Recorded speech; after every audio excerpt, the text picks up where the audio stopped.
Hi everyone, welcome back to another edition of my videos, and today I've got a beautiful puzzle for you today that comes from over 1,000 years ago. Now this particular puzzle is not a chess puzzle, would you believe it? It is in fact a Shatrang puzzle. Now you might be asking yourself, what is Shatrang? Well, Shatrang is the predecessor to what we consider chess today. It's originated from the Middle East and through trade routes, things like that, it slowly moved its way to Europe, where it became what we know as chess today. Now, what's fascinating about Shatrang is that the theory of Shatrang predates the theory of chess by over 1,000 years. In fact, some of the earliest works on Shatrang, so things like puzzles and opening positions, they come from the 6th century. So we consider in our own realm of chess the first theory books coming from maybe the 16th century with Rilo Peres, Greco, Lucena, but Shatrang in its original form, they had theory and books on it all the way back to the 6th century AD, so nearly 1,000 years before us. And some of the things that they used to talk about in these books were these positions called a mansuba. Now, a mansuba were composed middle or endgame positions with well-defined tasks. So essentially, like our chess puzzles, white to play and win, white to play and win the game in a few moves.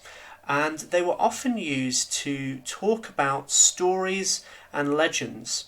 And one of the most famous ones is this one I'm showing you today. Now, this is known as Dilaram's Mate. We actually see this first talked about in a book from the 15th century by a player called Ferduzawi at Tahau. I've totally mispronounced the name, but the name's down there, so you can use it and probably tell me in the comments how to pronounce it. Now, incidentally, this author also authored the longest poem in the history, which has almost 1 million verses and took him 50 years to write, which is just mad.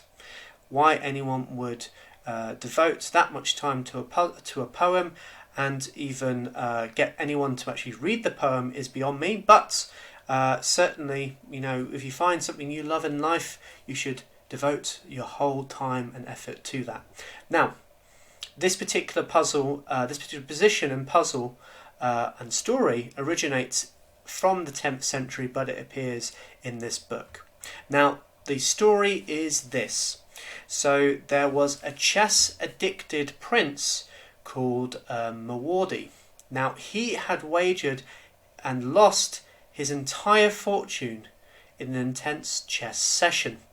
In his desperation, he offered his beautiful wife, Dilaram, as a stake, and was losing the game they were playing for her. In the above position, his wife called out, "O Prince, sacrifice your rooks and not your wife." And with this quote from her wife, he was able to deliver the checkmate solution. So, see if you can solve it. To solve this one, you need to be sacrificing both rooks in order to win, as his wife has said. Now, there's one other thing to let you know about in Shatrang, and that is this piece here, the bishop. Now, the reason I've got it set up in the not the normal chess.com way is because the bishops in Shatrang are slightly different. Now, they are known as an aphil, and they move 2 diagonally, like so. But they also can jump other pieces. So if there was a knight here, it can jump over it and go 2 diagonally there. Okay, so now moving back. Now, interesting enough, and a bonus solution, a bonus question to you to see if you can solve. There is actually a checkmate in 3 here, if you did want to solve it the normal chess way. But I'll let you see if you can solve this the Shatrang way.